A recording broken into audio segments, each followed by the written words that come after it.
সোমবার 13 মে ঢাকার cyber tribunal আদালতের বিচারক এম জুলফিকার হায়াত এ রায় ঘোষণা করেন। মামলার অভিযোগ সূত্রে জানা যায়, গত বছরের 31 অক্টোবর সিআইডির সাইবার মনিটরিং টিম দেখতে পায় সিআইডির মালিবাগ কার্যালয়ে 4 তলা থেকে তিথি সরকারকে হাত পা বাঁধা অবস্থায় উদ্ধার করা হয়েছে বলে একটি মিথ্যা পোস্ট সামাজিক যোগাযোগ মাধ্যমে শেয়ার করা হয়। এটি ব্যাপক আলোড়ন সৃষ্টি করে। প্রকৃতপক্ষে সিআইডিতে এরকম কোনো ঘটনা ঘটেনি। এ ঘটনার তদন্তে নেমে গুজব রটনাকারী নিরঞ্জন বড়াল নামের একজনকে রামপুরার বনশ্রী এলাকা থেকে গ্রেফতার করা হয়।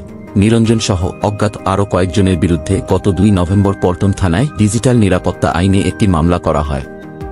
চলতি বছরের 19 মে মামলার তদন্তকারী কর্মকর্তা সিআইডি পুলিশের উপপরিদর্শক মেহেদী হাসান তাদের 2 জনের বিরুদ্ধে চার্জশিট দাখিল করেন।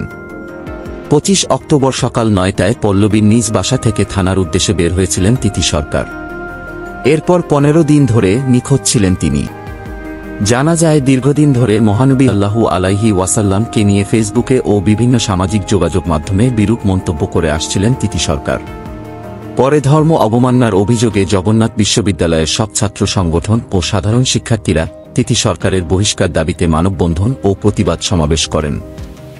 শিক্ষার্থীদের আন্দোলনের মুখে গত 23 অক্টোবর বিশ্ববিদ্যালয় প্রশাসন থেকে তিথি সরকারকে সাময়িক বহিষ্কার করে।